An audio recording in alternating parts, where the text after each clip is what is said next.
Voilà, bienvenue donc à notre émission. Jacques Roger donc, qui démarre. Je dirais, mesdames, messieurs, bonjour et bienvenue dans cette édition spéciale consacrée donc à la situation sociopolitique de la Guinée. Euh, je dirais, 4 ans se sont donc écoulés depuis donc le coup d'État du 5 septembre 2021 qui a porté donc le pouvoir à le colonel, aujourd'hui général Mamadi Doumbia, renversant donc le président Alpha Condé. 4 années de transition militaire, de promesses de refondation, d'annonces économiques spectaculaires, mais aussi de délusions politiques, arrestations arbitraires, des disparitions d'opposants et des restrictions croissantes donc des libertés.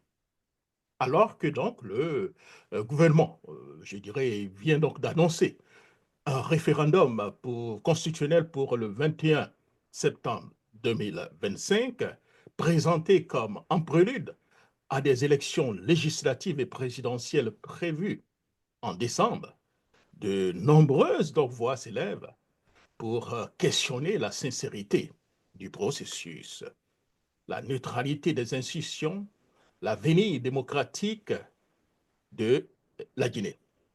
Au cœur, donc, si vous voulez, donc, de ce tournant historique, une interrogation persiste. Le général Mamadi Doumbia acceptera-t-il réellement, je vais dire, respirera-t-il réellement dans sa parole de ne pas se présenter?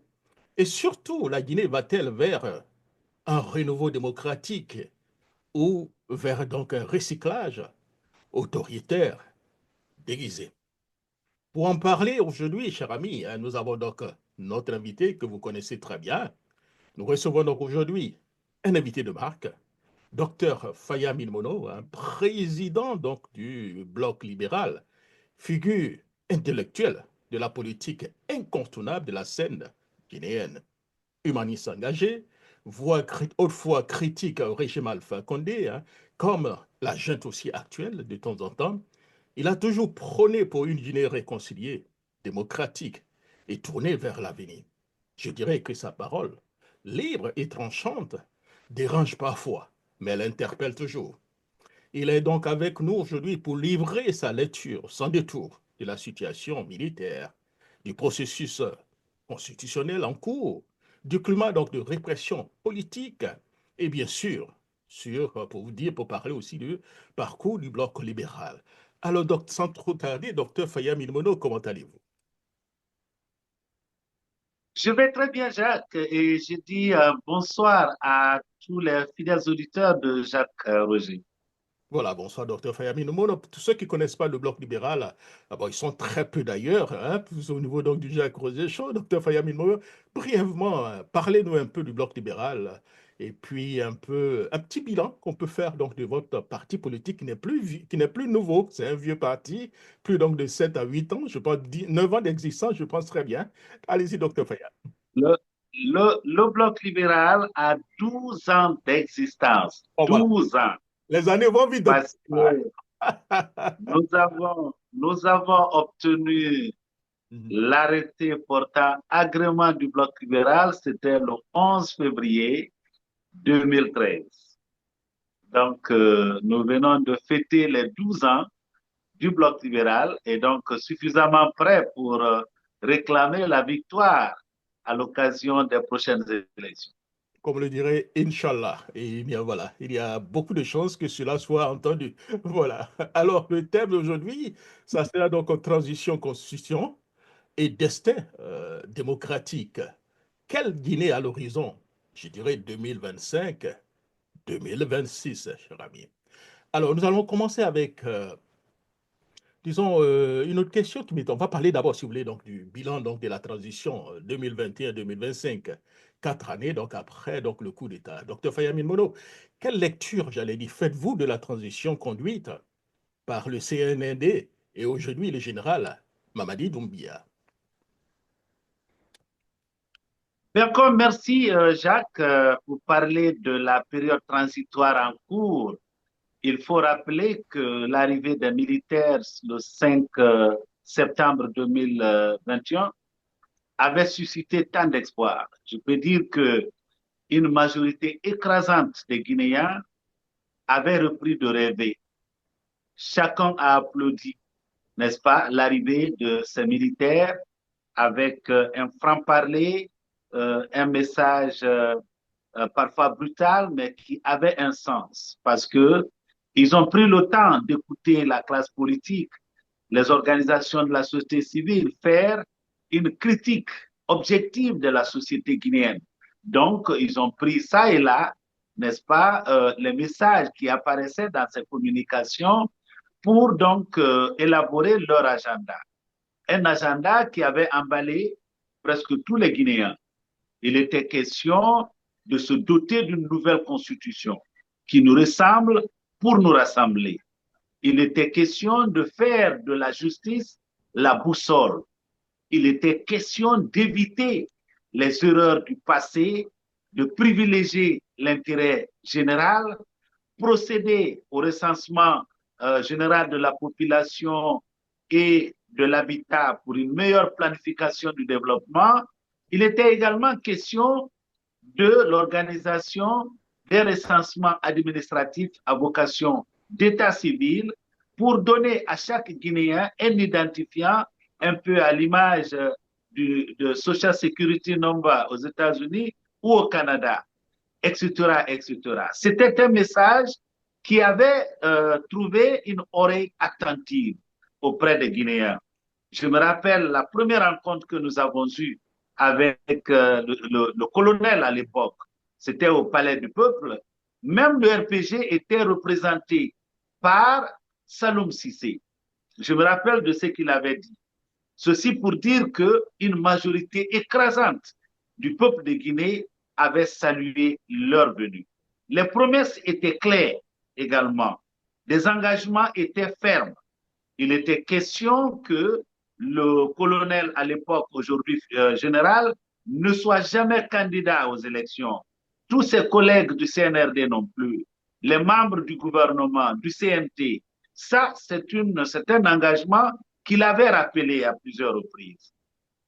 Il a engagé, n'est-ce pas, le dossier de la justice en ayant le courage, n'est-ce pas, de faire le procès du 28 septembre 2009.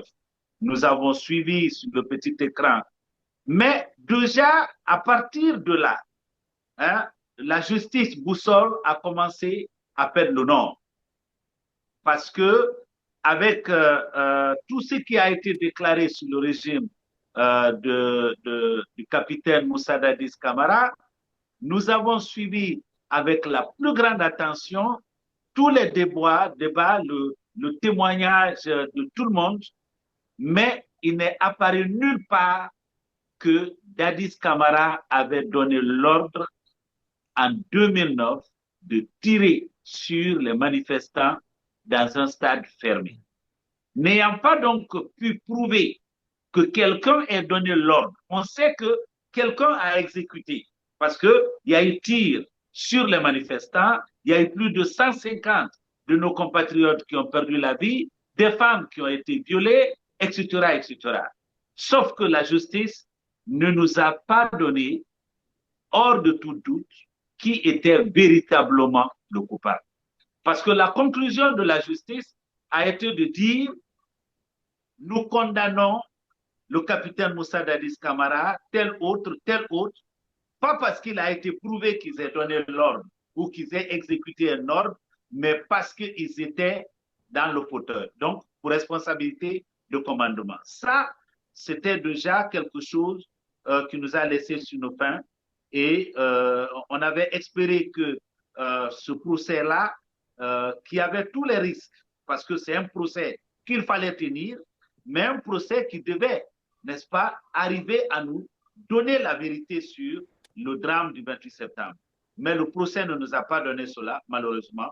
Et donc, c'est pour cette raison que la Guinée a moins gagné de ce procès, n'est-ce pas, qui n'a perdu. Alors, maintenant, venons à leur agenda. Alors qu'ils ont promis qu'ils n'allaient jamais être candidats, lorsque vous voyez ce qui se fait aujourd'hui à travers le pays, des mouvements de soutien à foison, parce que le peuple est dans une situation de précarité, mais extrême. extrême. Le peuple de Guinée est en train de tirer le diable par la queue. Lorsque vous suivez les réactions de certaines femmes dans les marchés actuellement, vous comprenez jusqu'où le peuple de Guinée souffre. Tout ce sur quoi les promesses avaient été faites, il ne semble pas tenir une seule de ces promesses. Parce que si Mamadi Doumbouya n'avait pas l'intention d'être candidat, parce qu'aujourd'hui, on peut encore lui donner le bénéfice du doute, qu'il n'a pas encore dit qu'il sera candidat. Mais s'il n'avait pas l'intention d'être candidat, ben, il ne laisserait pas son gouvernement, toutes les institutions transitoires être en train de dilapider les fonds publics pour faire des déplacements à Kankan, à Kindia, à Mamou, à Boké, pour faire des marches qui ne sont autres que des campagnes visant à pousser, n'est-ce pas, le général Mamadi Doumbouya à être candidat. Là-dessus, nous attendons qu'il dise qu'il sera candidat, mais déjà, il faut dire, Jacques, que nous sommes très déçus. Est-ce que nous avons évité les erreurs du passé? Non, pas du tout. Parce que la justice continue d'être instrumentalisée et cela davantage fait perdre notre boussole, l'honneur lui-même. Et donc, nous sommes aujourd'hui dans une situation où la justice se fait selon la tête du client. C'est un gouvernement, c'est une période transitoire qui est tellement écraboussée de scandales, de corruption, de détournement, qu'on se demanderait si c'est sous, n'est-ce pas, la présidence de Mamadi Doumbouya qu'on avait entendu, n'est-ce pas, le 5 septembre 2021, que tous ces détournements, toute cette corruption est en train de se passer. Mais il y a quelque chose qui est nouveau depuis que le CNRD est arrivé. C'est que on a une justice à double vitesse. Il y a vous prenez le cas du gouverneur de la banque qui est reproché avoir détourné la disparition de beaucoup de kilogrammes d'or, de tonnes d'or d'ailleurs. Là-bas, on a réglé à l'amiable. On a réglé à l'amiable. Pendant ce temps, on a encore des anciens premiers ministres. On a encore des anciens ministres qui continuent d'être condamnés. Pour l'instant, nous ne voyons aucun membre qui a servi le CNRD, malgré que le CNRD et ses gouvernements soient en train d'être éclaboussés par les scandales de corruption et de détournement. Aucun d'entre eux n'a encore été formellement condamné par la justice. La justice ne trouve le mot condamnation que pour les anciens premiers ministres, les anciens ministres, etc., etc. Donc, sur le plan de la justice, eh bien, le bilan, je vous dirais déjà, c'est très décevant. Très décevant. Maintenant, venez à la répétition des erreurs du passé. Il a parlé de dépolitisation de l'administration publique. Mais aujourd'hui, il suffit qu'on dise qu'il y a une manifestation pour encourager le général Mamadi Doumbouya à être candidat. Même les plantons de l'administration publique sont obligés de prendre la route pour aller là où ces manifestations sont en train d'être passées. Ça veut dire que la dépolitisation, n'est-ce pas, de l'administration publique, ça ne sera pas sous le CNRD, ça sera après le CNRD. Parce qu'il est démontré clairement que l'administration publique est aujourd'hui plus politisée, n'est-ce pas, qu'elle ne l'était durant les années Alpha Condé. Ça, il faut quand même mentionner cela, parce que même si Alpha Condé également a instrumentalisé l'administration publique, on n'avait pas atteint ce niveau, n'est-ce pas, qu'on a atteint sous le CNRD. Mais il y a plus grave qu'on peut retenir du CNRD. C'est qu'aujourd'hui, nous avons des acteurs politiques, des acteurs sociaux qui disparaissent. Et le gouvernement ne s'en cache pas. Parce qu'à la question de savoir par rapport à ces disparitions, c'est le porte-parole même du gouvernement qui a dit que les adultes ont le droit de disparaître. Ce qui fait que prendre la parole aujourd'hui en Guinée, c'est véritablement à son risque et péril. Aujourd'hui, depuis quelques mois, je suis obligé régulièrement de changer de logement, je suis obligé de changer, n'est-ce pas, de puce dans mon téléphone parce que la puce, le numéro qu'on connaissait, eh bien, ceux qui aujourd'hui veulent trouver à manger auprès de Mamadi Doumbouya, auprès du CNRD et du gouvernement, pensent que le fait que je prenne la parole, eh bien, je dois être abattu. Et donc, on appelle, on menace, etc., etc. Ce qui fait que, de façon régulière, je suis obligé de changer la puce de mon téléphone pour que je ne sois plus joignable par ces terroristes aujourd'hui du CNRD. Alors, donc, c'est la situation dans laquelle la Guinée vit aujourd'hui. La situation économique est en train d'aller, n'est-ce pas, au plus bas niveau.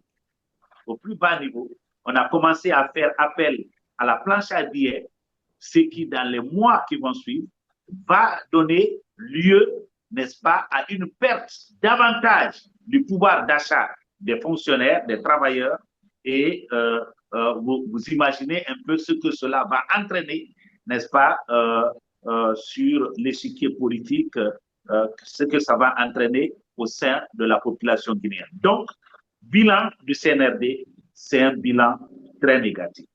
Très négatif parce que même le rabais qui nous ont promis, eh bien, ce n'est plus au rendez-vous. On a commencé un recensement électoral, mais ce qui apparaît comme une question, pourquoi pour une élection, on recenserait des enfants de 10 ans, de 11 ans, de 12 ans, alors que la loi guinéenne prévoit que pour être électeur ou éligible, il faut avoir au moins 18 ans. J'ai parlé il n'y a pas longtemps sur la clé de répartition des kits qui annonce, n'est-ce pas, le niveau de fraude qu'on est en train de préparer. Parce qu'une région administrative comme Kankan, n'est-ce pas, a 30% des kits et il y a des régions administratives qui ont à peine 4% du nombre de kits distribués. Tout cela nous fait dire que nous sommes en train de vivre une préparation, n'est-ce pas, d'une fraude à son paroxysme. Et donc, l'avenir de la démocratie dans notre pays est véritablement assombri en ce moment-là. Voilà ce que je peux vous dire, n'est-ce pas, en réponse à votre première question. Le bilan du CNRD, il est globalement un bilan négatif. Voilà, globalement, un bilan négatif. N'empêche que le gouvernement affirme que la Guinée est en pleine transformation économique. Y a-t-il, selon vous, donc, une réelle amélioration donc, des conditions donc, de vie ou bien s'agit-il, si vous voulez, des discours de façade? À vous entendre parler, on a l'impression que c'est bien ça. Clairement, un discours de façade. Rappelez-vous que même Alpha Condé nous disait, quand il était là, que tout allait très bien. Tout allait très bien. Les membres, les communicants du RPG Arc-en-Ciel nous disaient la même chose, que tout allait très bien. La Guinée était devenue un pays émergent. Nous sommes en train d'aller vers une des puissances économiques mondiales jusqu'au 5 septembre. C'est ce jour-là que même les communicants du RPG ont commencé à reconnaître que la Guinée n'était pas sur la bonne voie, les frontières étaient fermées, les violations des droits de l'homme étaient récurrentes, etc., etc. Alors donc, quand le CNRD nous dit aujourd'hui tout va très bien, ils veulent se fonder sur un seul élément, quelques travaux qui sont en train d'être faits dans les rues de Conakry. Là, il faut quand même leur reconnaître une chose. Ils ont désenclavé pas mal de quartiers de Conakry et ils sont en train de mettre à exécution certains projets que le RPG avait déjà laissés sur la table, dont les financements étaient déjà mobilisés. Mais à ce niveau, voilà le problème. Aucun des marchés en train d'être passés pour ces travaux publics, aucun des marchés n'est passé de façon régulière. C'est des marchés qui sont passés de gré à gré. Or, lorsque les marchés publics sont passés de gré à gré, on peut bien s'attendre, n'est-ce pas, à un mauvais travail sur le terrain. Parce qu'il y a des gens qui bénéficient des marchés pour construire des routes de valeur de 30, 40, 50 milliards de francs guinéens qui n'ont même pas une pelle, qui n'ont même pas qui n'ont même pas une daba. Quand ils ont ces marchés, ils sont obligés d'aller trouver ceux qui ont des équipements pour les réaliser. Ils prennent donc l'essentiel de l'argent et le reste, n'est-ce pas, ceux qui vont exécuter ces marchés devront se débrouiller avec cela. C'est pourquoi il faut attendre que deux saisons de pluie passent sur ces fameuses routes pour qu'on en juge, n'est-ce pas, la qualité, n'est-ce pas, de ces routes. C'est le seul élément sur lequel aujourd'hui on peut ne pas reconnaître qu'ils sont en train de faire quelques travaux. La qualité de cela, nous allons le vérifier lorsque les grandes pluies vont revenir.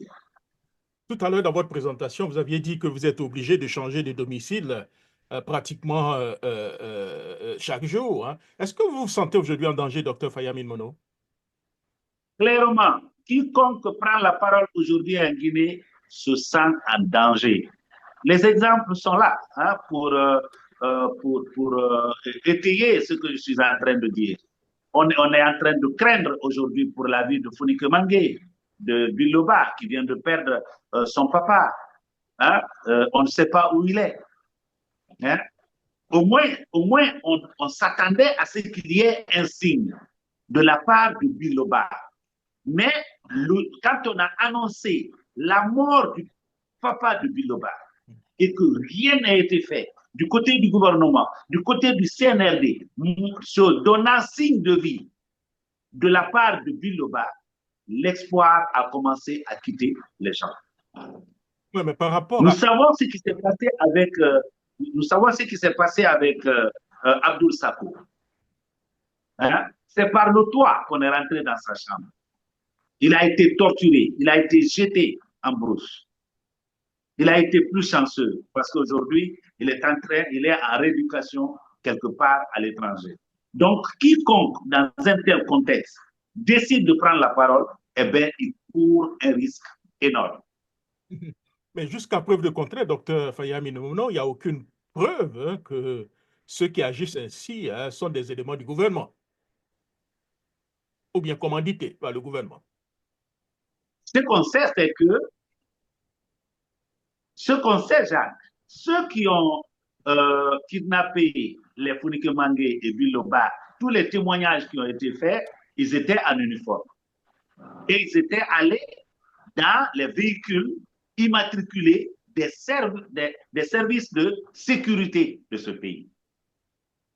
Okay. Et même ceux qui ont débarqué au domicile de Abdoul Sako, les témoignages sont clairs. C'est des gens qui portaient l'accoutrement des forces de défense et de sécurité, spécialement des forces dites spéciales. Donc, on peut bien continuer à nier que ce ne soit pas le CNRD qui est derrière, que ce ne soit pas le gouvernement qui est derrière, mais leur responsabilité première en tant que gouvernant, c'est d'assurer la sécurité des Guinéens, de tous les Guinéens, qu'ils soient d'accord avec eux ou pas. Si cette sécurité manque aujourd'hui, la responsabilité est d'abord, avant tout, imputable à eux. Alors, docteur Faya, pourquoi pensez-vous que donc, les engagements du départ de lutte contre la corruption, la refondation de l'État, la réconciliation n'ont pas été tenus? Est-ce que vous avez des éléments?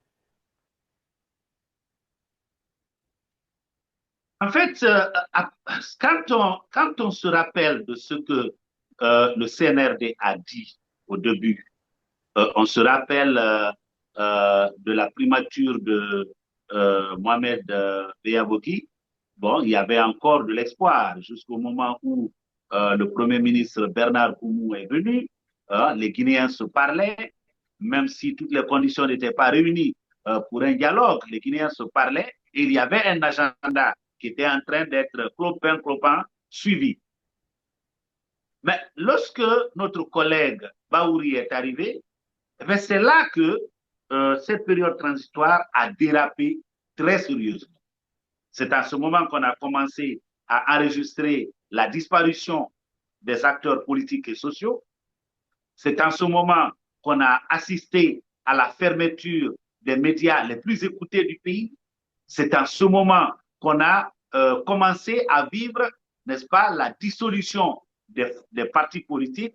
Il y a aujourd'hui les partis qui ont été les plus populaires en Guinée lors des élections passées. Il n'y a pas un seul parti politique qui a une situation régulière aujourd'hui. Le RPG est suspendu, l'UFR est suspendu, l'UFDG même est en observation, etc., etc.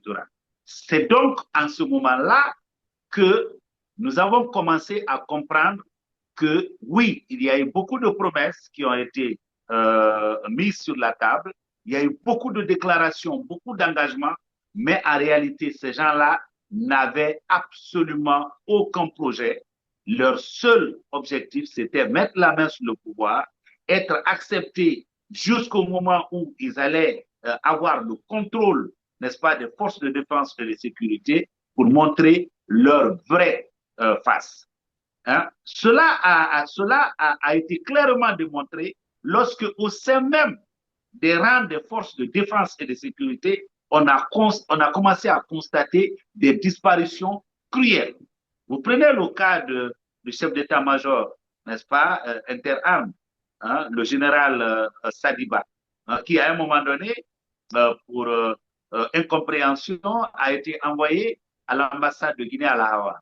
Il revient à Conakry dans des conditions confuses, il est arrêté, il est rétrogradé, il est jugé, il est condamné, mais il n'est pas envoyé à la maison centrale pour purger. Par après, on nous dit qu'il est mort par arrêt, n'est-ce pas, par crise cardiaque. Là, ils ont commencé à montrer leur vraie face en ce moment-là. C'est aussi lorsque un autre colonel, hein, dont le corps n'est même pas encore libéré, n'est même pas encore donné, hein, à la famille pour être enterré, hein, Bilibogi, Célestin Pépé Bilibogi, hein, sans compter beaucoup d'autres que le public ne connaît pas.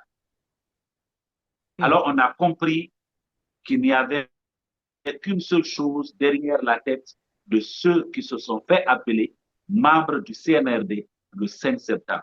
Ils étaient venus pour confisquer le pouvoir et c'est sur ce chemin que nous voyons clairement aujourd'hui, hein, le CNRD, son gouvernement, le CNT, en tout cas toutes les structures transitoires se donner les mains pour assassiner clairement la démocratie guinéenne et nous ramener, n'est-ce pas, dans une dictature qui s'annonce réellement sanglante. Vous aviez dit tout à l'heure que tout le mot actuellement que vous êtes en train de décrire là, se passe réellement sous le leadership, en guillemets, de M. Bahouri en tant que Premier ministre. Alors, de façon générale, d'aucuns disent qu'il n'a réellement pas le pouvoir. Est-ce que vous êtes d'accord avec cela ou bien vous mettez, vous rendez aussi M. Bahouri comme un complice de tout ce qui se passe? Jacques, je refuse de donner un bénéfice de doute à quelqu'un que personnellement j'ai connu pour la première fois. Il était un champion, n'est-ce pas, de la lutte pour les droits et libertés dans notre pays. Ça remonte aux années 90. Quand je faisais mes premiers pas en politique, à l'époque, il était déjà la deuxième personnalité de l'UFD. Il a été un membre fondateur de l'OCDH en Guinée, en tout cas de la structure de défense, n'est-ce pas, des droits de l'homme, hein, que dirigeait le doyen Sow. Alors, quand celui-là arrive, Premier ministre, et sous sa primature, il y a des acteurs non des moindres, Fonike Mangé, Biloba, Marwan, Nimakan, et puis Abdul, qui a eu assez de chance, disparaître et qui ne disent rien, eh bien, il ne faut pas lui donner, n'est-ce pas, une quelconque chose, une quelconque excuse qui n'a pas le pouvoir. Si on n'a pas le pouvoir en pareille circonstance et on est obligé, n'est-ce pas, d'agir contre ses convictions, on peut démissionner. Ça, c'est une autre voie qui s'offre à nous. Mais lorsqu'on n'a pas démissionné, on continue à agir comme si de rien n'était. Les radios sont fermées, les gens sont en train de disparaître, les gens sont en train d'être tués, eh bien, on ne peut pas dire de Bahouri qui n'a pas le pouvoir. Il s'est simplement métamorphosé et tourné le dos à tous les combats qu'il a menés durant toute sa carrière politique. Alors, parlons donc du processus constitutionnel et du référendum donc, de septembre, disons 2025. Le gouvernement prévoit donc un référendum constitutionnel le 21 septembre 2025. Êtes-vous en accord avec cette démarche? D'abord, la chose qu'on a reproché le plus à Bahouri, c'est le fait que sous sa primature, il n'y a plus de dialogue en Guinée. Je vous ai rappelé que lorsque l'homme d'affaires Bernard Goumou était à la primature, il y avait un dialogue qui se faisait. Ce n'était pas parfait. Il y avait des facilitatrices, on se rappelle des trois dames, n'est-ce pas, qui ont sillonné les quartiers généraux de tous les partis politiques avant de commencer, n'est-ce pas, le dialogue. Avec le Premier ministre Bahouri, le dialogue n'est plus possible. Tout ce qui est en train d'être fait, c'est décidé par le gouvernement, le CNRD. La Guinée est devenue une monarchie ou un empire du 15e siècle. Eh bien, le chef décide et nous autres, c'est comme si nous devenions des sujets. Alors, ça, c'est vraiment grave. Nous savons que, avec la façon dont le recensement est en train d'être fait, nous courons clairement le risque que le fichier qui va sortir de ce processus pourrait être contesté par l'écrasante majorité, n'est-ce pas, des acteurs censés compétir aux élections prochaines. Rien que à lire les chiffres que nous avons livrés, n'est-ce pas, au grand public à travers les médias le samedi dernier, eh bien, il y a beaucoup de personnes qui déjà doutent de la sincérité de ce qui est en train d'être fait. Or, vous le savez, Jacques, la crise de confiance, n'est-ce pas, en Guinée, ça c'est le moins qu'on puisse dire. Ça c'est la denrée la plus abondante, hein, la crise de confiance dans notre pays. Et rien ne semble être fait pour lutter contre cette crise de confiance. Aujourd'hui, le gouvernement décide de ce qu'il veut. Le CNRD décide de ce qu'il veut. Tant pis si les gens sont d'accord ou ils ne sont pas d'accord. Alors, ce processus de recensement, hein, déjà qui court le risque de laisser derrière la majorité de ceux qui ont le droit de voter, le résultat pourrait simplement être rejeté. Et nous savons aussi que déjà, même ceux qui sont les grands soutiens du CNRD, ils ont commencé à dire que si le recensement finissait le 30 mai, comme cela a été prévu, 45 jours, ayant commencé le 15 avril, donc le 30 mai, c'est les 45 jours qui seront bloqués, qui seront épuisés. Si nous arrêtons le processus, n'est-ce pas, au 45e jour, on n'aura pas enregistré 30% de ceux qui ont le droit de voter dans ce pays. Alors, lorsque nous aurons cela, il est clair que soit on va vers des élections bâclées, ou alors on sera obligé d'augmenter du temps. Il n'y a même pas encore un début de recensement à l'extérieur. Or, les Guinéens, il y en a nombreux à l'extérieur du pays. Hein? Allez dans les pays voisins, en Côte d'Ivoire, au Mali, en Guinée, au Libéria, en Sierra Leone, au Sénégal, nous avons beaucoup de Guinéens, y compris, n'est-ce pas, aux États-Unis, au Canada, en Europe, un peu partout. Nous avons été un pays de dictature qui a laissé sortir, n'est-ce pas, un bon nombre de ses citoyens pour aller se chercher à travers le monde. Et aujourd'hui, il n'y a pas encore dans une seule ambassade un début du processus de recensement. Alors, on se demande comment tout cela pourra se conclure et permettre, n'est-ce pas, permettre à la Guinée d'aller au référendum le 21 septembre comme prévu. Et après, comme l'a annoncé le Premier ministre, un peu pour attirer les investisseurs vers la Guinée, que la présidentielle et les législatives pourraient être combinées en décembre prochain. Et tout cela est fait sans aucune concertation, sans aucun dialogue. Docteur Fayamino, la nouvelle constitution pourrait permettre au général Doumbia de se présenter. Est-ce selon vous un glissement autoritaire déguisé? Nous avons vu que dans l'avant-projet de la nouvelle constitution, quand ils ont commencé à vulgariser l'avant-projet, on a vu qu'ils ont ignoré complètement de reprendre les dispositions qui empêchent les membres du CNRD, du gouvernement et du CNT d'être candidats aux élections mettant fin à la période transitoire. Normalement, ces dispositions devraient être reconduites, n'est-ce pas, dans les dispositions transitoires de la nouvelle constitution. On a gommé cela et après, on a permis qu'il y ait une candidature libre. Il y a une candidature libre. Eh bien, pour eux, dès lors que la nouvelle constitution sera adoptée, on dira la promesse qui a été faite par le général Mamadi Doumbouya, c'était en vertu de la charte.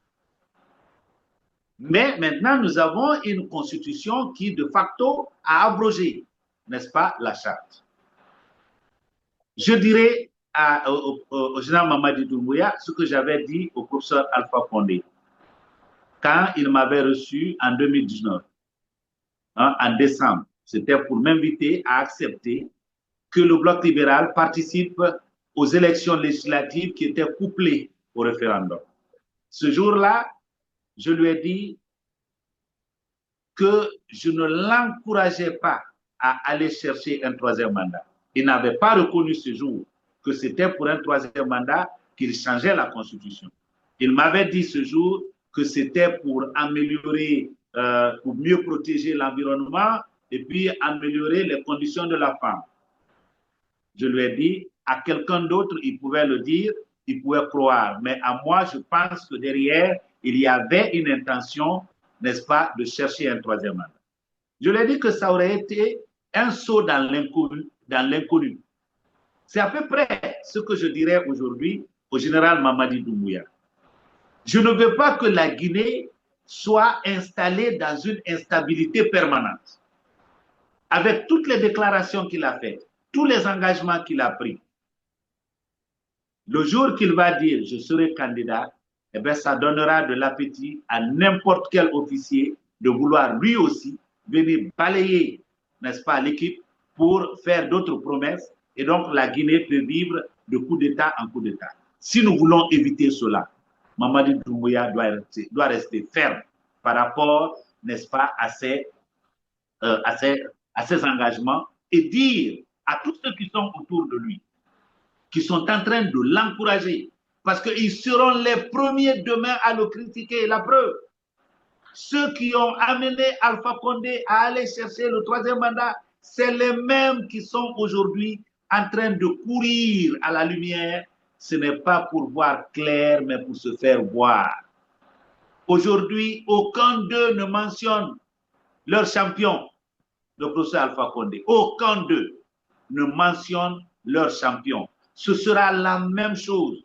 Aucun d'eux ne mentionnera demain, lorsque la candidature de Mamadi Doumbouya va créer une autre crise en Guinée, aucun d'eux ne le mentionnera. Chacun cherchera à s'approcher du nouveau maître et la chose, on va rebelloter. C'est pourquoi il faut continuer à répéter au général Mamadi Doumbouya, malgré beaucoup de dérapages qu'on a déjà vécu, il y a des choses qui peuvent vous être pardonnées. Il y a des choses qui peuvent vous être pardonnées. Si vous respectez votre parole de ne pas être candidat et de faire en sorte qu'aucun membre du CNRD, aucun membre du gouvernement, ni du CNT ne soit candidat. Si vous réalisez cela, il y a des choses qui peuvent encore vous être pardonnées.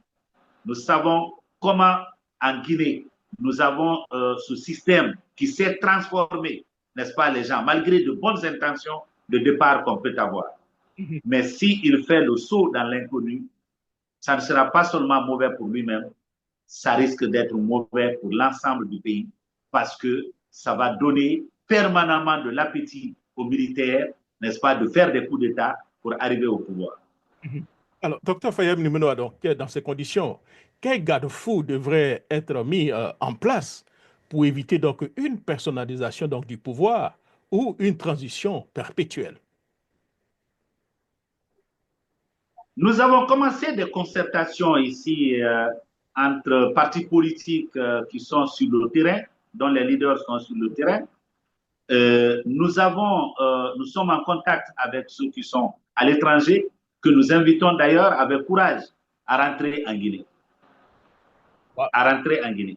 Parce que si tout le monde ne rentre pas en Guinée pour mener le combat empêchant le CNRD de confisquer le pouvoir, eh bien, la Guinée n'a pas encore de réfugiés à l'extérieur.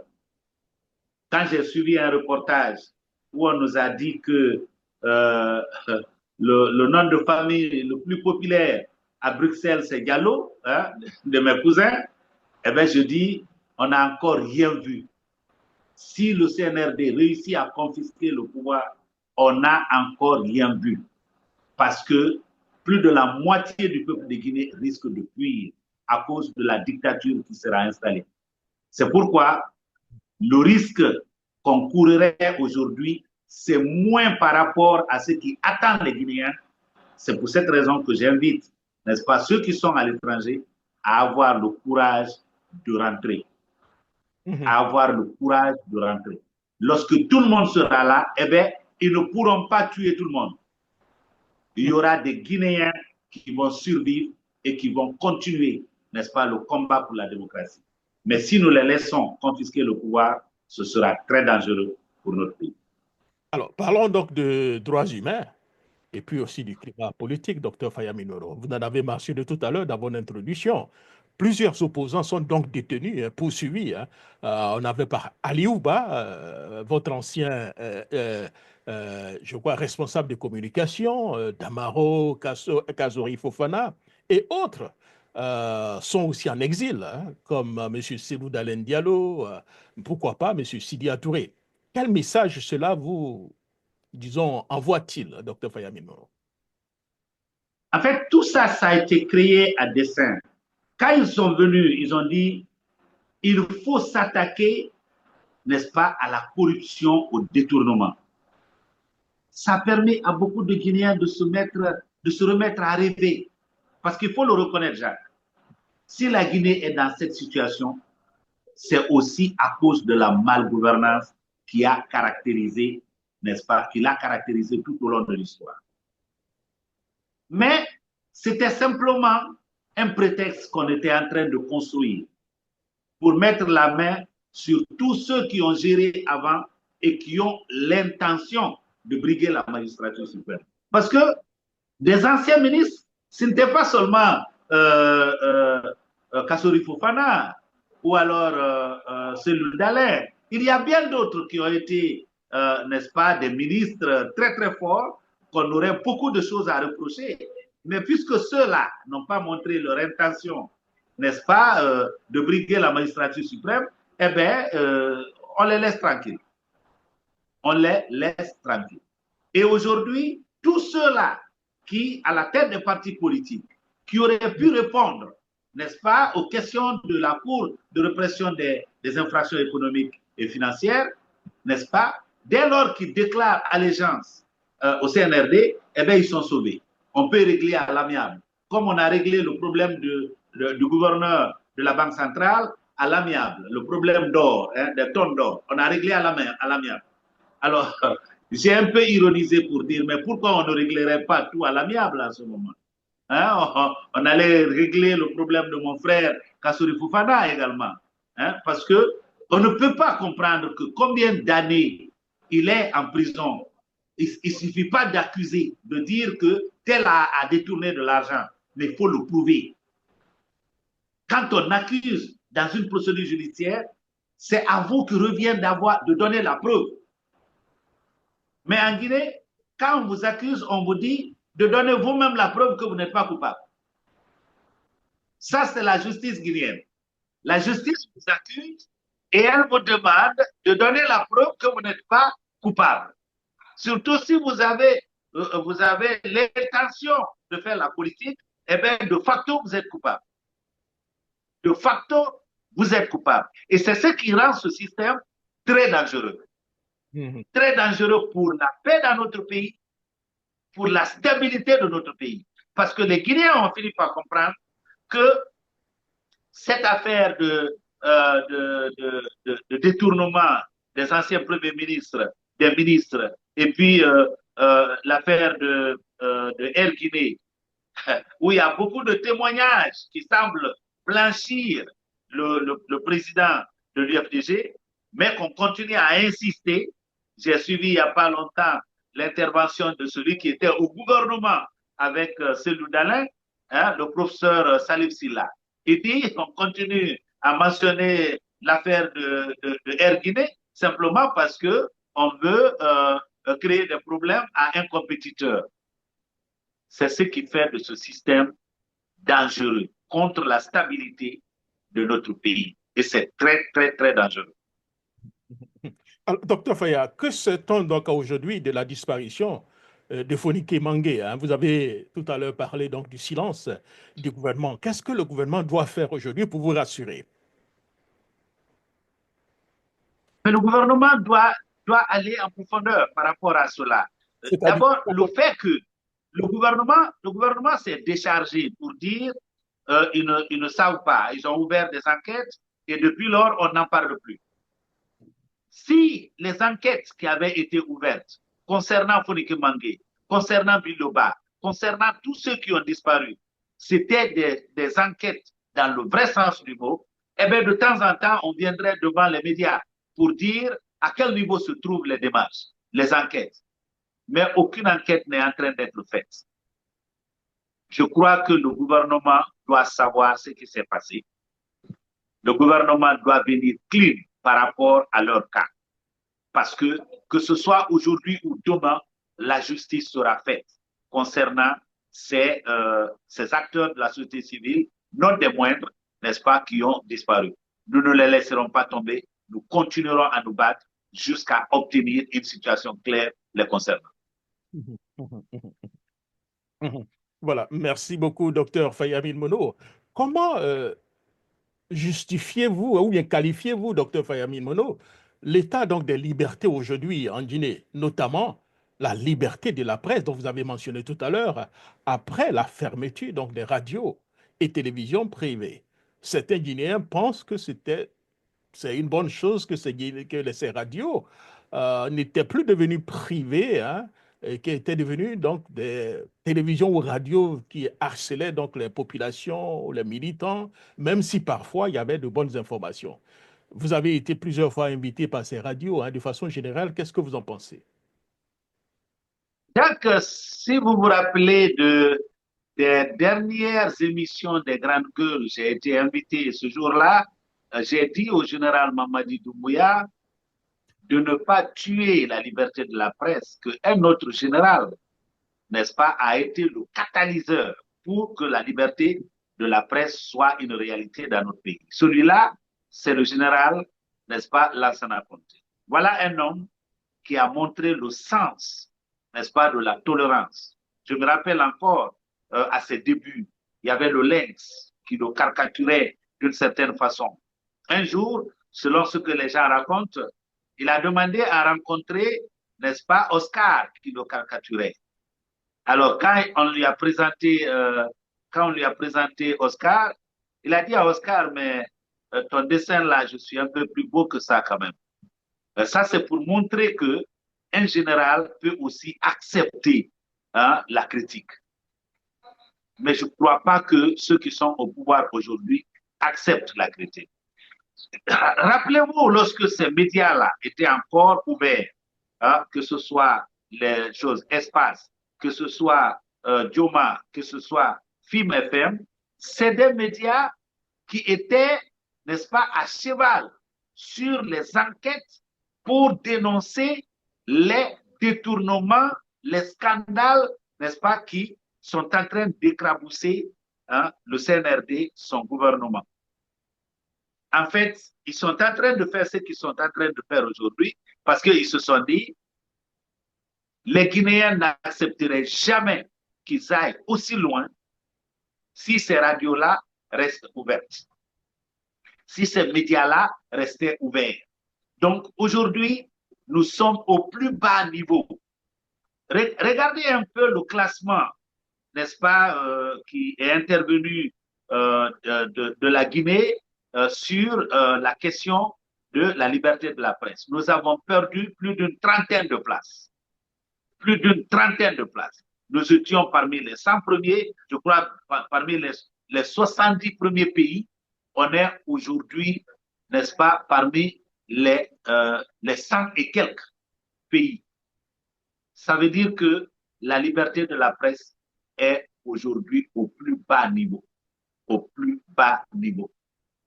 Même les journalistes ont peur de poser certaines questions actuellement.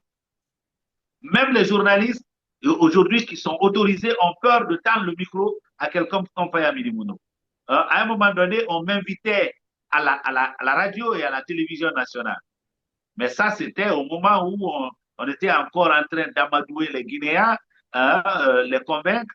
Mais dès lors que le CNRD a commencé à montrer sa vraie face, eh bien, même le fait de passer devant la RTG, c'est un danger. Le fait que je passe devant la RTG, c'est devenu un danger.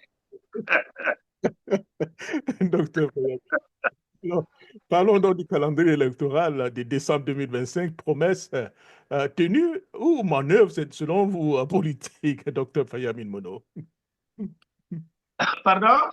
Et on parle donc des élections en décembre, les élections présidentielles. Est-ce que c'est une manœuvre ou bien c'est une promesse tenue? C'est une autre manœuvre. Vous savez, s'il y a une chose qui caractérise le CNRD et ses gouvernements, c'est des annonces. Hein? Le président Mamadi Doumbouya, c'était le 31 décembre 2023, solennellement avait annoncé qu'en 2024, on aurait le référendum et on aurait des élections. Même son premier ministre avait affirmé à un moment donné que tout au moins, on aurait, avant décembre 2024, qu'on aurait le référendum. Toutes ces années sont derrière nous aujourd'hui. Et en 2024, le 31, le président revient sur ces annonces également. Cette fois-ci pour dire que 2025 sera une année électorale. Mais nous avons bien suivi le porte-parole qui a été un peu plus honnête avec nous. Il a dit, je ne suis pas sûr que ce que le président a dit va se réaliser. Nous avons bien écouté le porte-parole du gouvernement. Donc, c'est des annonces. S'il y a élection, elle sera bâclée. S'il y a élection, elle sera bâclée. Et nous sommes en train de suivre de très près l'évolution des choses. C'est pourquoi maintenant, à toutes les étapes, nous alertons. Nous alertons. Parce que le moment venu, si nous devons décider d'être candidats, il faut que nous soyons sûrs que c'est une compétition qui est ouverte, qui est inclusive, qui sera transparente.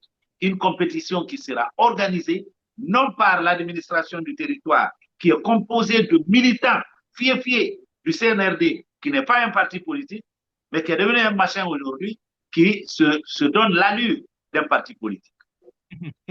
Alors, quels sont selon vous donc les prérequis essentiels pour garantir donc des élections crédibles, équitables, ouvertes aujourd'hui à tous en Guinée?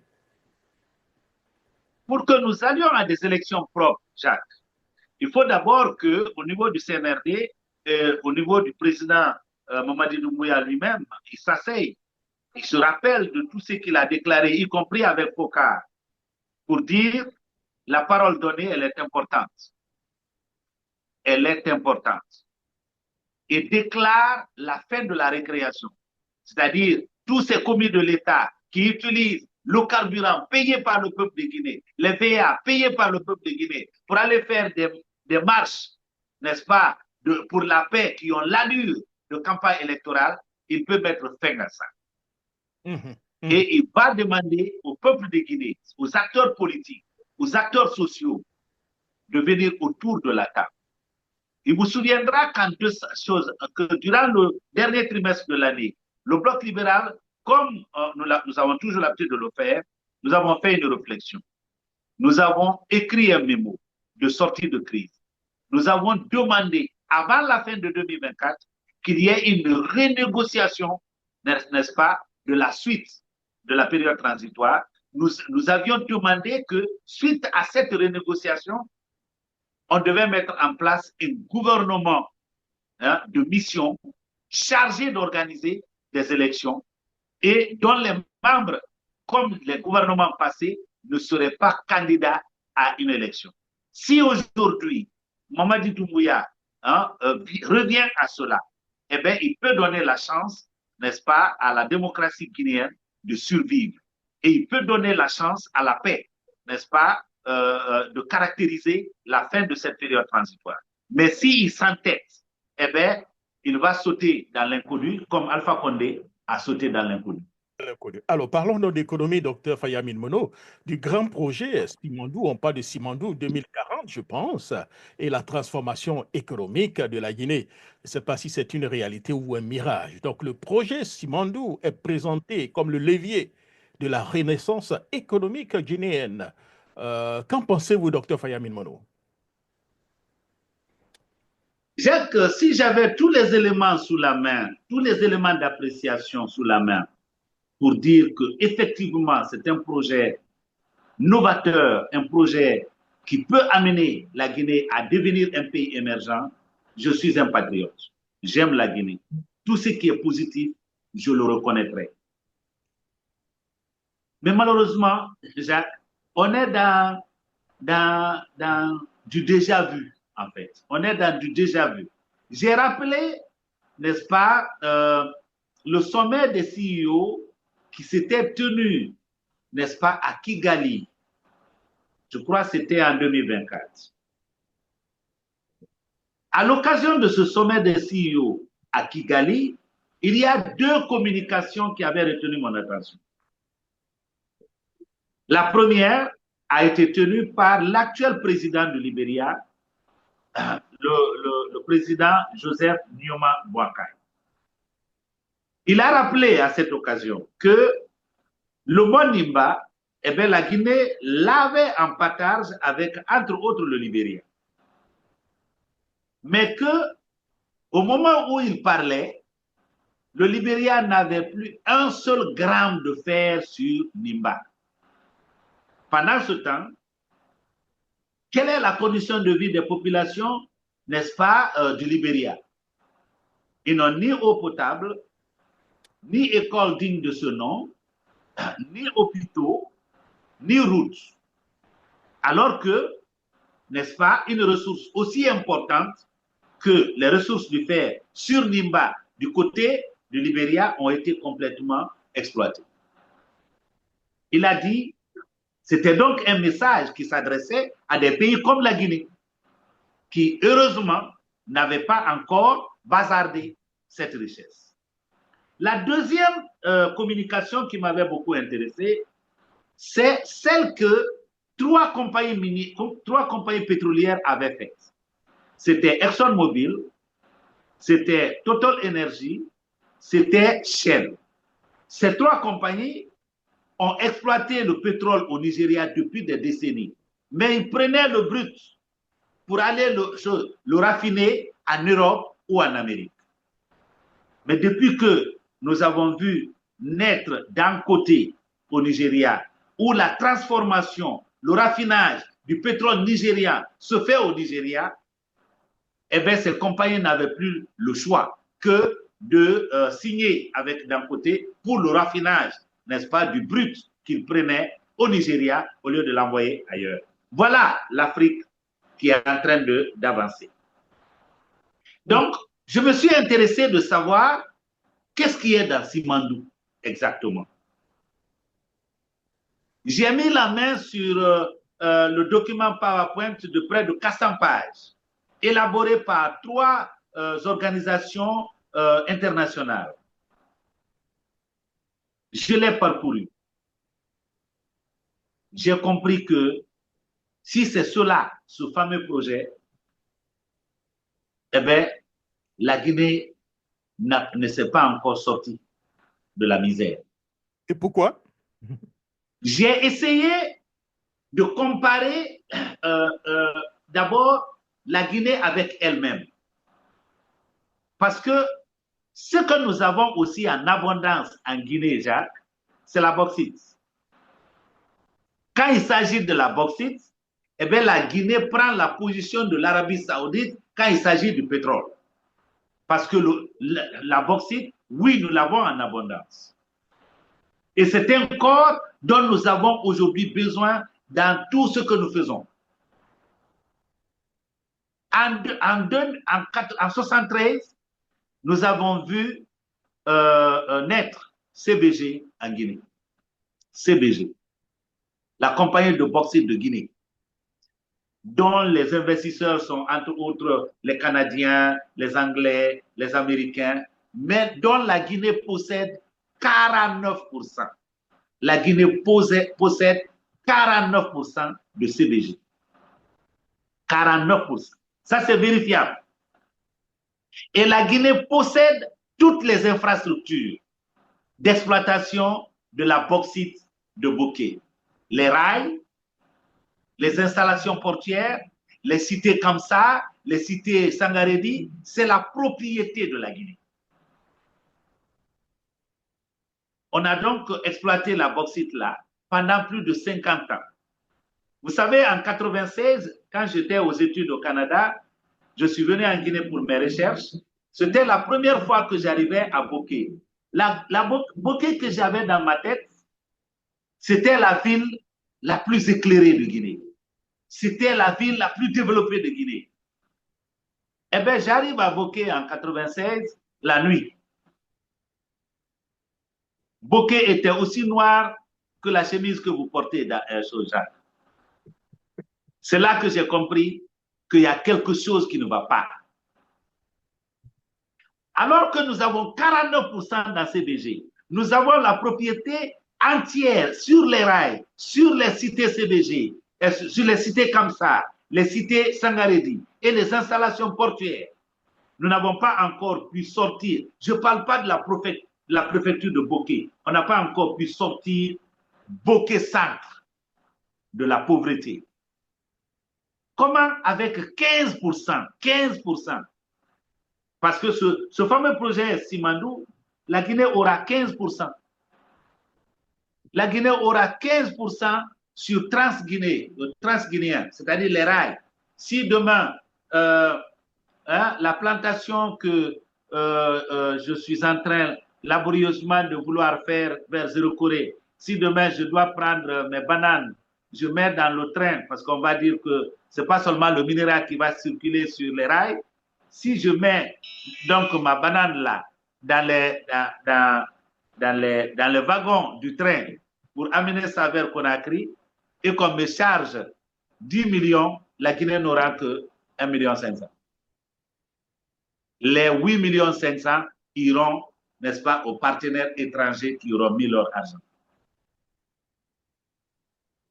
Il en est de même pour les installations portuaires.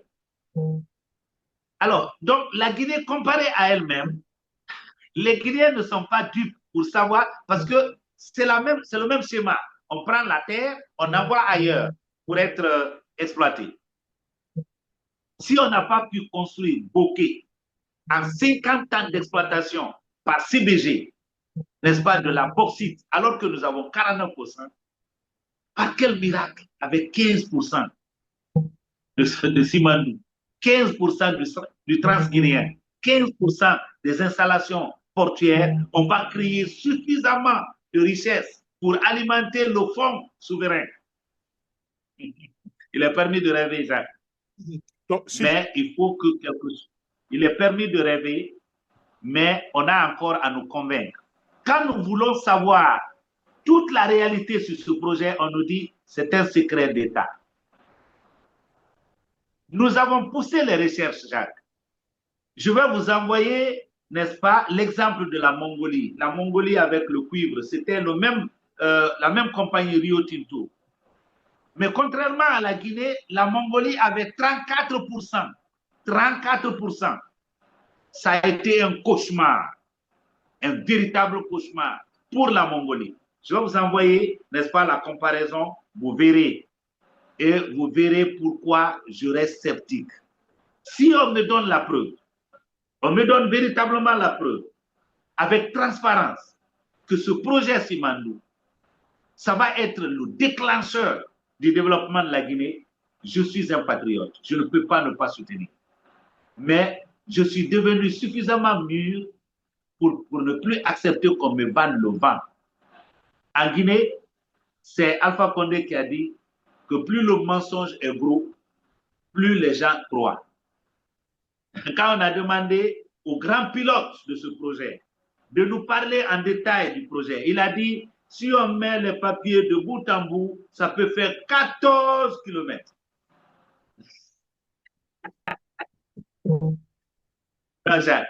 Je crois que c'est trop gros pour qu'on y croit. Donc, si je vous comprends bien, docteur Fayamin Mono, la priorité devrait être d'abord être la bonne gouvernance et la sécurisation donc, des droits humains avant donc la vitrine minière, si je comprends bien. Donc déjà, les mines, les exploiter aujourd'hui, c'est un gâchis. Il y a des secteurs vers lesquels on devait se tourner pour mettre, n'est-ce pas, la majorité des Guinéens au travail dans les années qui vont suivre. L'agriculture. Nous avons 13 millions d'hectares de terres cultivables en Guinée. 13 millions d'hectares de terres cultivables en Guinée. Pour peu qu'on priorise, n'est-ce pas, ce secteur, non seulement c'est un secteur qui a l'avantage de mettre, n'est-ce pas, au travail la majorité des Guinéens et tout de suite, c'est un secteur qui peut conduire la Guinée à l'autosuffisance alimentaire et c'est un secteur par lequel on peut passer pour développer l'agro-industrie. Les moments du PDG nous rappellent quelque chose. Les 300 unités de production dont on parlait au temps de Sékou Touré, ça se basait sur quoi? Sur l'agriculture. De l'agriculture, on est allé à l'agro-industrie. Voilà un secteur qui devait être aujourd'hui la priorité des priorités sur le plan économique. Le secteur de la pêche est là également. L'élevage est là également. Il y a des secteurs qui sont producteurs, porteurs de richesses aujourd'hui. Les mines, nous ne gagnerons des mines que lorsque nous serons capables de les transformer sur place.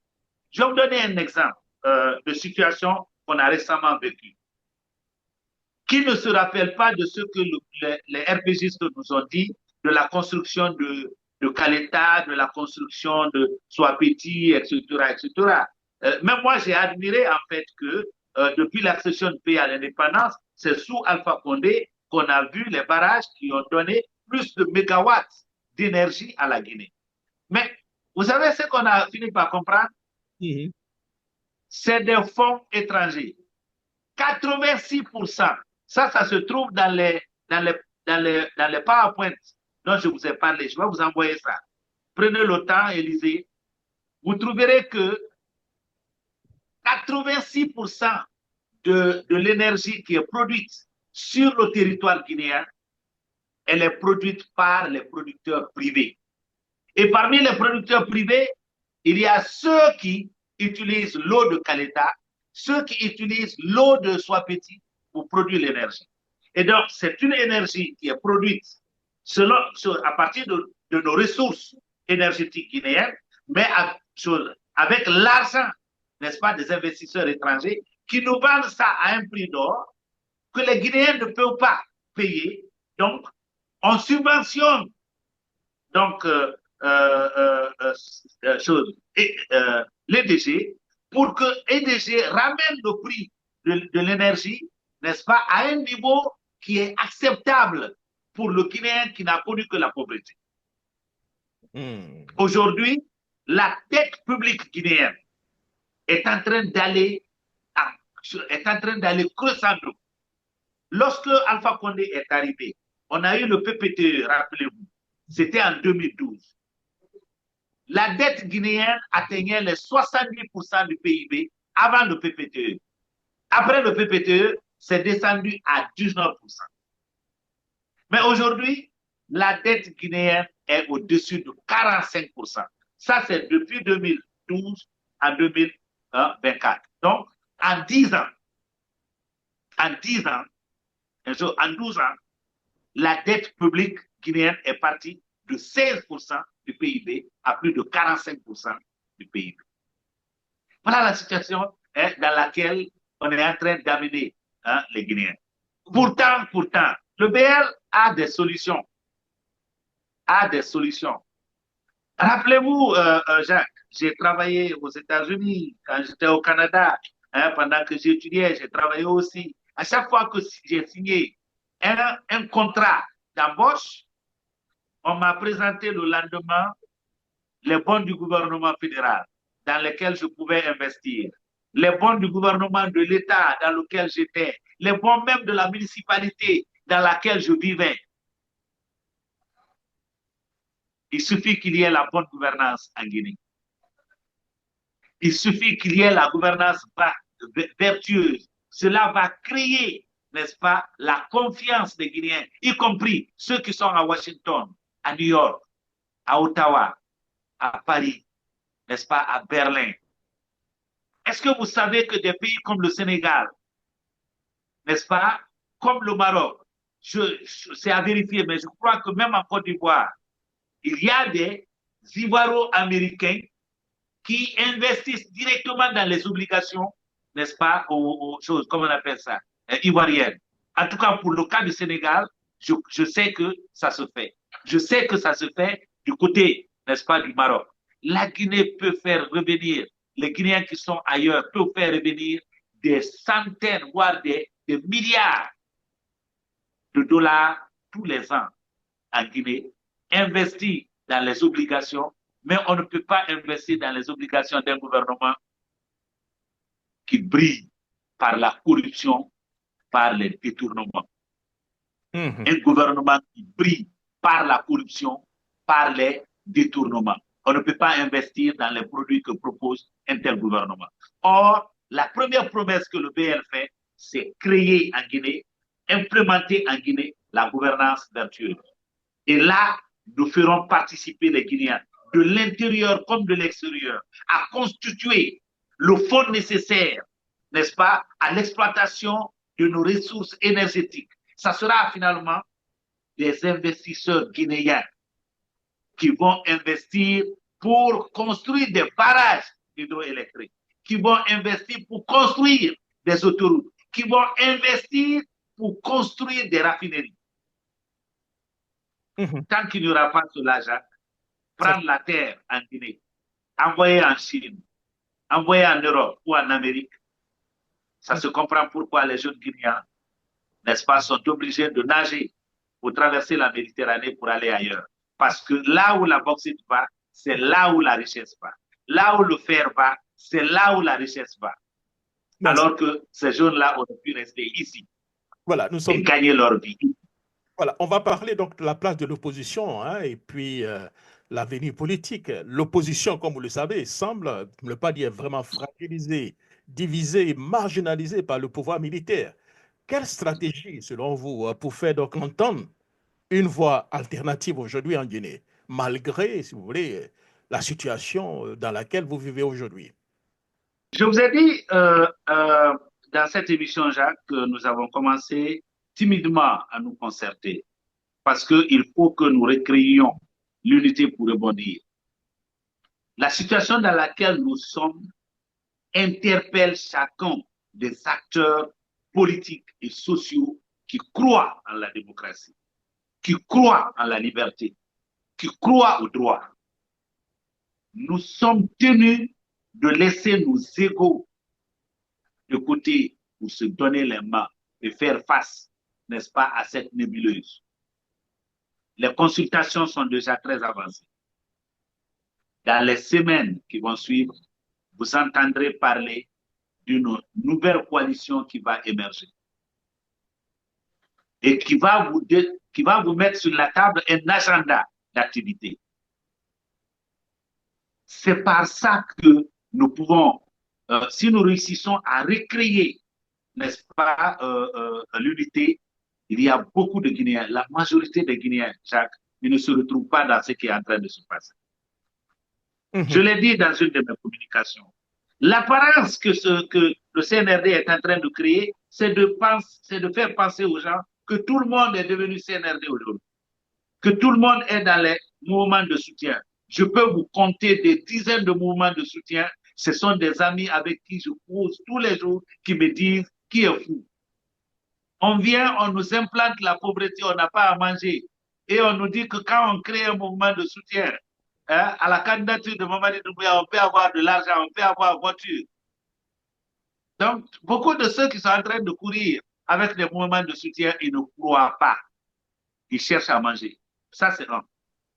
Deuxièmement, tous les mouvements que vous entendez à Boké, à Mamou, et puis à Kindia, à Kankan, c'est des esclaves de l'administration publique.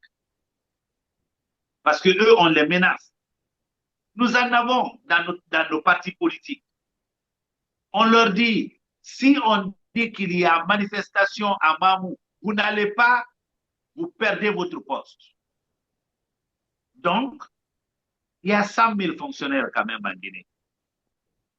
Je ne crois pas que ceux qui sont sortis à Bokir faisaient 100 000 personnes. Ceux qui sont sortis à Mamou ne faisaient pas 100 000 personnes. Ça veut dire que sur les 14 millions de Guinéens, il n'y a que moins d'1% qui s'agitent. Mais pour redonner l'espoir aux 90% des Guinéens, il faut que l'unité se crée au niveau des acteurs politiques et sociaux qui croient en l'avenir démocratique de notre pays. C'est le travail sur lequel nous sommes actuellement et en le faisant, nous encourageons, n'est-ce pas, ceux qui sont à l'étranger de rentrer. Mm. D'accord. Alors, dans ces conditions, docteur Fayami Nouno, accepterez-vous de participer au processus électoral sous la constitution proposée donc par les autorités de la transition? C'est encore trop tôt, hein, parce que nous sommes en train de faire des alertes qu'il faut déjà comprendre. On nous a fait une répartition bancale des kits, n'est-ce pas? Nous avons élevé la voix pour dire au peuple de Guinée, eh bien, la fraude est déjà en cours. Le fichier électoral qui pourrait en sortir serait un fichier biaisé. À chaque étape, nous allons garder notre vigilance et nous allons avoir suffisamment de courage pour dénoncer, pour alerter. Si rien ne change, eh bien, le bloc libéral, à un moment donné, prendra la décision qu'il faut.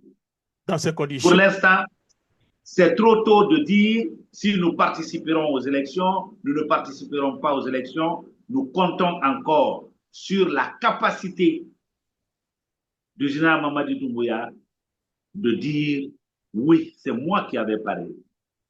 C'est moi qui avais promis aux Guinéens. Le peuple de Guinée a trop souffert de dictature, de violation de droits et libertés. Il est venu en sauveur.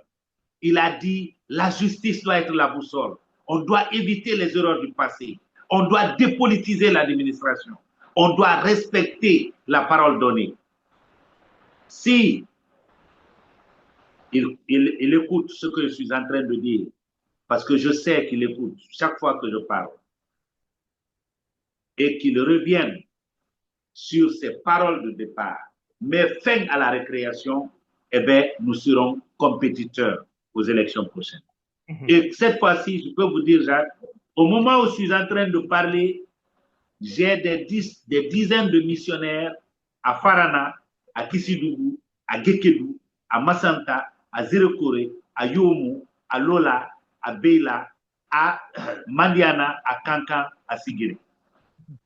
donc si je comprends bien, Lorsque, oui, allez-y. pardon, Si je comprends bien, lorsque ceux-là vont rentrer, oui. lorsque ceux-là vont rentrer, nous allons préparer, n'est-ce pas, les missions vers le Fouta, vers la Basse-Côte. Nous ne sommes pas en train de prendre à la légère, n'est-ce pas, ce combat-là. Et le peuple de Guinée le comprend. De plus en plus de gens rejoignent le parti. Il y a des gens qui ont démissionné d'autres partis politiques, même en région forestière, qui sont venus resserrer les rangs. En Haute-Guinée, la même chose. C'est pourquoi je dis aux amis du RPG, vous savez, vous avez mené le combat, mais en fait, ce n'est pas vous qui avez gouverné avec Alpha Condé. Parce que les vrais militants du RPG, ils ne savaient même pas dire RPG, ils disaient RPC. RPC. Ils ne savaient pas dire G. Ceux-là n'étaient pas au rendez-vous pendant les 11 ans du pouvoir d'Alpha Condé. C'est des gens de conviction, de valeur. Le BL est là, nous pouvons continuer. Le même combat que vous avez mené depuis les années 90. Il y a encore des acteurs sur l'échiquier politique guinéen qui sont en train de mener ce combat. C'est pourquoi nous invitons, n'est-ce pas, les militants de partis qui sont en train d'être menacés de dissolution, etc., etc., venez vers le bloc libéral, venez vers la CPR, créons une masse critique, redonnons l'espoir au peuple de Guinée et allons à la conquête du pouvoir pour changer radicalement notre pays. Cela est possible. Donc, je vais vous poser une question assez personnelle, docteur Faya Mimeno. Seriez-vous donc candidat si les conditions démocratiques sont plus ou moins réunies aujourd'hui? Si les conditions sont réunies, Jacques, je serai candidat. Si les conditions sont réunies, je serai candidat et je serai candidat pour gagner. D'accord. Je serai candidat pour gagner. Je sais ce que beaucoup de Guinéens... La dernière fois, j'étais assis ici à mon bureau. Il y a un doyen qui cherchait à me rencontrer, Elhaj Babou Bakar. Il cherchait à me rencontrer depuis 2010.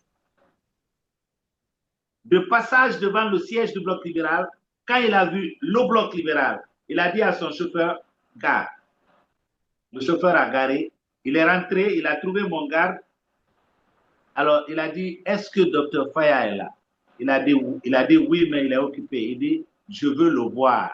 Ça fait 15 ans que je cherche à rencontrer cet homme. Il est venu, il a adhéré au Bloc libéral, il est de Boye dans Dalaba et il est en train, au moment où nous parlons, de préparer mon voyage prochain dans le Fouta en sa compagnie. C'est pour vous dire, Jacques, que nous sommes en train, malgré toutes les difficultés, nous sommes en train de nous préparer sereinement pour réclamer la victoire aux élections prochaines. Merci beaucoup, docteur Fayami. Nous sommes pratiquement à la fin, pour ne pas dire à la fin de notre message, de notre mission.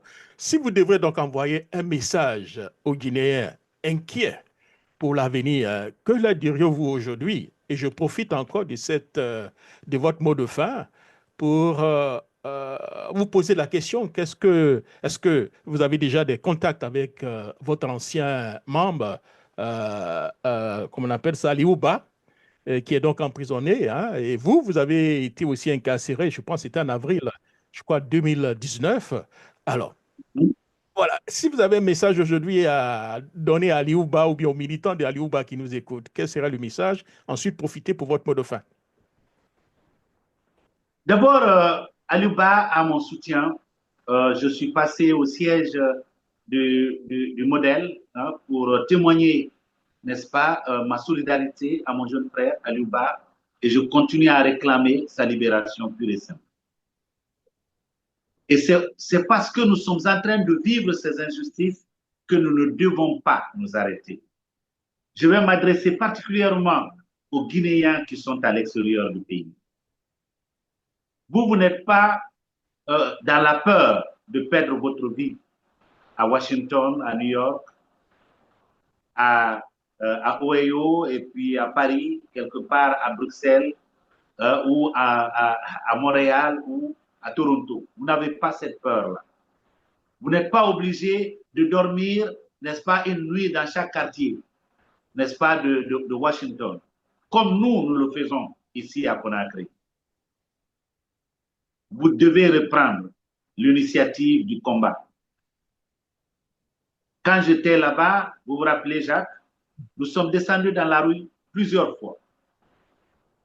plusieurs fois pour interpeller les gouvernants de notre pays quand il y avait des dérapages. On a marché plusieurs fois à Washington. On a marché à New York. Ça doit reprendre. Ça doit reprendre. Ça doit reprendre des manifestations à Paris, hein, à Londres, à Bruxelles, un peu partout dans les capitales européennes, américaines, pour dire que ce qui se passe en Guinée, c'est dangereux. C'est dangereux. Des acteurs de la société civile qui disparaissent. Bientôt, nous allons boucler une année sans nouvelles d'eux. Il ne faut pas qu'on tourne le dos à tous ceux qui, encore hier ou avant-hier, ont fait le sacrifice ultime. Parce qu'il y a beaucoup de nos compatriotes qui ont payé de leur vie, de leur sang, pour que la Guinée soit une société démocratique, respectueuse des droits et libertés. Abandonner le combat maintenant, c'est trahir la mémoire de ceux-là. C'est clairement trahir la mémoire de ceux-là. C'est trahir ceux qui sont encore aujourd'hui en prison, qui sont clairement les prisonniers du CNRD. Clairement les prisonniers du CNRD. On se rappelle de notre appareil judiciaire qui a fait son mea culpa à l'arrivée du CNRD. Ils se sont excusés auprès du peuple de Guinée qui ne prenaient pas les décisions selon leur intime conviction. Ils ne prenaient pas les décisions selon les prescriptions, n'est-ce pas, des lois guinéennes. Ils étaient en train d'agir, n'est-ce pas, sous injonction de l'exécutif. Eh bien, demain encore, ils nous diront la même chose quand un changement va intervenir. Voilà les raisons pour lesquelles le combat là, nous ne devons pas nous arrêter.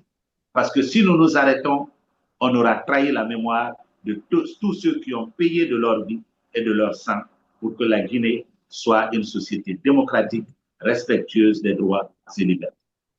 Merci beaucoup, Dr Fayamin Mono. Une question en oui ou non, Dr Fayamin Mono. En un mot, la transition guinéenne a-t-elle trahi ou respecté les espoirs du 5 septembre 2021? Oui ou non? Cette transition a clairement trahi les espoirs du peuple de Guinée. Merci beaucoup, docteur Fayamin Mono. Avant de vous laisser partir, derrière vous, je vois déjà deux drapeaux. Je vois le drapeau de la Guinée et l'autre drapeau, c'est voilà, c'est quel drapeau? Eh bien, ici, c'est le drapeau du Bloc libéral. Ah, d'accord. C'est le Bloc libéral à ma gauche. Okay. Et puis à ma droite, c'est le drapeau de la Guinée. Merci beaucoup, docteur Fayamin Mono. Et surtout, portez-vous bien et bon courage.